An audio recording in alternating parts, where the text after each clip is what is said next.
El gasoducto Nord Stream 1, que va de Rusia a Alemania, cerró temporalmente por mantenimiento. Pero se teme que Rusia no lo reabra y utilice el suministro de gas como represalia contra las sanciones occidentales a causa de la guerra de Ucrania. Alemania consume 1.000 millones de kilovatios hora de gas al año. La mayor parte proviene de Rusia, pero desde la invasión rusa de Ucrania, Alemania quiere reducir su dependencia del gas ruso. Hasta el inicio del conflicto, el 55% del consumo de gas alemán llegaba de Rusia. Ahora se trata de reducir el volumen y encontrar nuevos proveedores cuanto antes. En marzo, el ministro alemán de Economía Robert Habeck viajó a Qatar, el mayor exportador de gas licuado del mundo.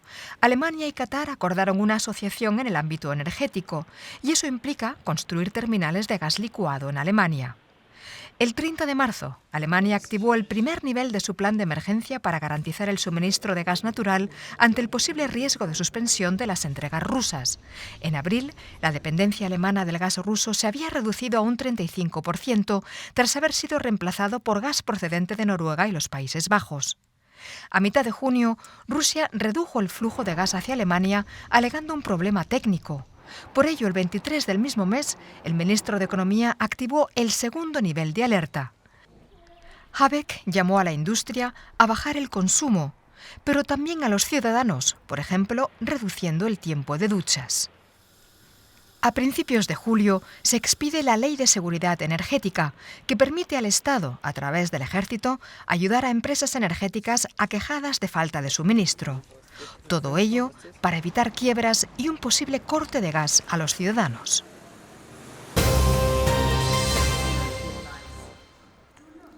Temporada de vacaciones en Alemania. Largas filas de pasajeros inundan la sala de facturación del aeropuerto de Berlín. Además del equipaje, también hace falta mucha paciencia. Hemos oído que no tienen suficiente personal, no están preparados. Todo esto es demasiado, ni siquiera en los Estados Unidos están tan mal. Pero en el aeropuerto de Berlín-Brandeburgo al menos hay movimiento. En otros aeropuertos alemanes la situación es muy distinta. En Düsseldorf, los viajeros necesitan hasta 5 o 6 horas para pasar los controles de seguridad. El problema ya dura semanas. Se debe a que muchas agencias de contratación de personal de aeropuertos y servicios despidieron a sus empleados durante la pandemia. De vuelta en Berlín, el vocero de la empresa que gestiona el aeropuerto, Jan-Peter Hack, afirma que el problema de personal afecta a todo el sector de la aviación. Ahora necesitamos los niveles de personal que no pudimos mantener durante la pandemia. Hace falta nuevas contrataciones. Los aspirantes deben ser capacitados y, por supuesto, presentar sus antecedentes para trabajar en un aeropuerto o en operaciones de vuelo. Eso toma tiempo. No puedes incrementar los niveles de personal de un día para otro. Sven Bergelin representa la industria de la aviación en un sindicato alemán. Afirma que los proveedores de servicios no están contratando lo suficiente y que, como siempre, prefieren ahorrar en personal. Estas colas evidencian el caos en la industria. Hace un año advertimos que las reducciones de personal nos impactarían. Enfrentamos un recorte del 20%. Esta es una industria en la que el dumping salarial se ha mantenido durante 2 décadas. Tenemos muchos empleados en el grupo de salarios bajos. El gobierno alemán quiere importar trabajadores de otros países para suplir la falta de personal. Estos nuevos empleados serán enviados a los aeropuertos donde falten trabajadores. Quien desee trabajar en la aviación o en los puestos de seguridad requiere de un control oficial de su historial laboral y de su fiabilidad, un procedimiento que puede llevar hasta 10 semanas, y no solo eso. Desde una perspectiva de seguridad, no es una solución viable. Los nuevos empleados necesitan ser formados bien antes de incorporarse a su puesto. Para cuando estén preparados, la temporada alta de verano habrá terminado. En los aeropuertos, los viajeros deberán hacerse a la idea de esperas largas y tal vez de cancelaciones de vuelos.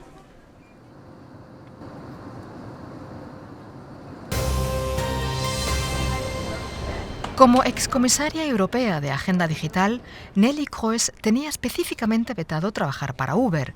Sin embargo, aceptó un puesto en la empresa y usó sus contactos para hacer lobby, presionando para relajar la legislación laboral y las regulaciones para los taxis en toda la Unión Europea. Ahora Kroes se enfrenta a graves problemas. Atenta contra las normas que debe seguir todo comisario europeo. Está haciendo lobby para una empresa tras desempeñar un cargo público en la Comisión Europea. Eso está mal, ya que pidió permiso, se lo denegaron y aún así continúa haciendo ese trabajo. Unos 124.000 documentos confidenciales filtrados, conocidos como Uber Files, muestran también cómo el presidente francés Emmanuel Macron mantuvo varias reuniones no declaradas con ejecutivos de Uber durante su etapa como ministro de Economía entre 2014 y 2016. La oposición exige una investigación parlamentaria. Una comisión investigadora de la Asamblea Nacional puede arrojar luz sobre este tema con el fin de confirmar qué hay de verdad en los documentos filtrados sobre Uber. La legalización de Uber motivó en su día las protestas de taxistas y sindicatos en muchos países. Mensajes enviados por el exdirector general de la empresa, Travis Kalanick, muestran que éste consideraba la violencia contra los conductores de Uber como una forma de ganarse a la opinión pública. La violencia garantiza el éxito, habría escrito.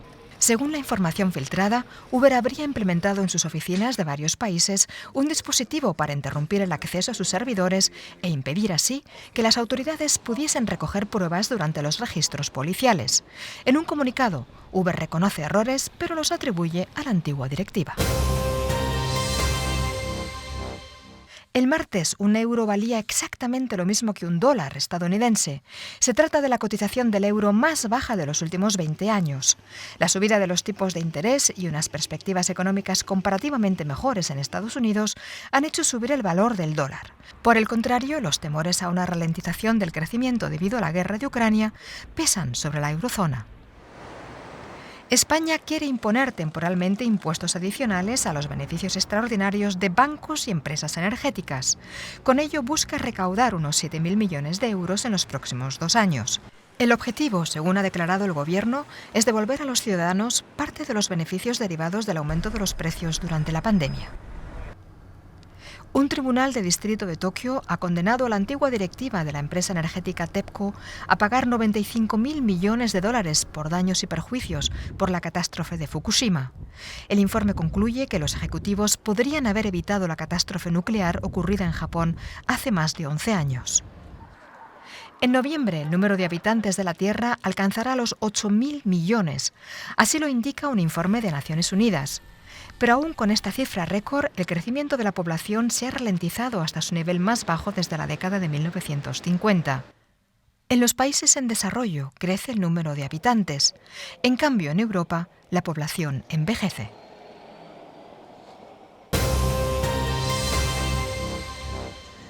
En Colombo, la capital de Sri Lanka, muchos restaurantes ya solo cocinan con leña, que han ido acumulando para los próximos días y quizás semanas.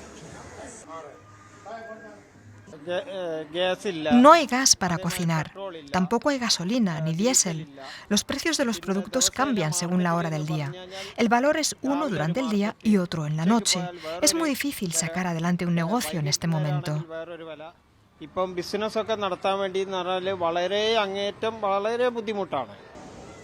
Ya sea combustible, alimentos o medicinas, el antiguo gobierno de Sri Lanka ya no podía financiar las importaciones más esenciales, mucho menos pagar sus deudas. Ahora el país espera un préstamo multimillonario del Fondo Monetario Internacional. A cambio, el FMI exige reformas al nuevo gobierno. Desde hace semanas, los 22 millones de habitantes de Sri Lanka sufren una crisis económica catastrófica. Hacer fila durante días para cargar combustible, por ejemplo, se ha convertido en algo normal.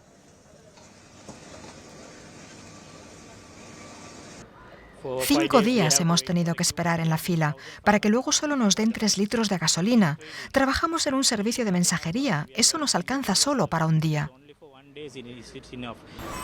La crisis de desabastecimiento seguirá frenando la economía y los restaurantes de Colombo tienen un problema adicional. El toque de queda impuesto esta semana ha ahuyentado a los últimos clientes. Sri Lanka está en crisis, a pesar de que hasta hace poco era un país pujante que atraía a muchos turistas.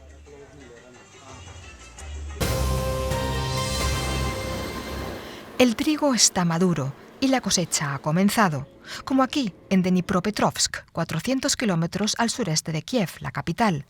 Pero la guerra se acerca cada vez más y los almacenes de grano siguen llenos. Los precios para nuestro grano no son buenos. Los almacenes se niegan a recibir más grano, así que tenemos que dejarlo aquí. La línea de fuego no está muy lejos. Los bombardeos podrían poner fin a la cosecha en cualquier momento. En tiempos de guerra, el trabajo en los campos es peligroso. Una y otra vez, los campesinos tienen que retirar partes de misiles o proyectiles. Y más de 20 millones de toneladas de grano de la última cosecha siguen guardadas en los almacenes en espera de su exportación. Nuestro trigo ucraniano no llega actualmente a los mercados internacionales porque los puertos no funcionan. La vía marítima era la más importante, por eso bajó la demanda de grano. Ahora se están desarrollando nuevas rutas logísticas a través de Europa. Pero Europa no puede manejar las grandes cantidades de grano que nosotros producimos. Mientras las exportaciones continúen paralizadas, los agricultores ucranianos no podrán vender su trigo y los precios continúan cayendo. En tiempos normales, 1/3 de las exportaciones de trigo ucraniano se dirigía a Europa, otro tercio al norte de África y un 40% a Asia. Espero que encontremos una solución para abrir los puertos. No creo que los agricultores ucranianos puedan sobrevivir sin los puertos. Y si los agricultores ucranianos no sobreviven, no podremos alimentar a los países africanos.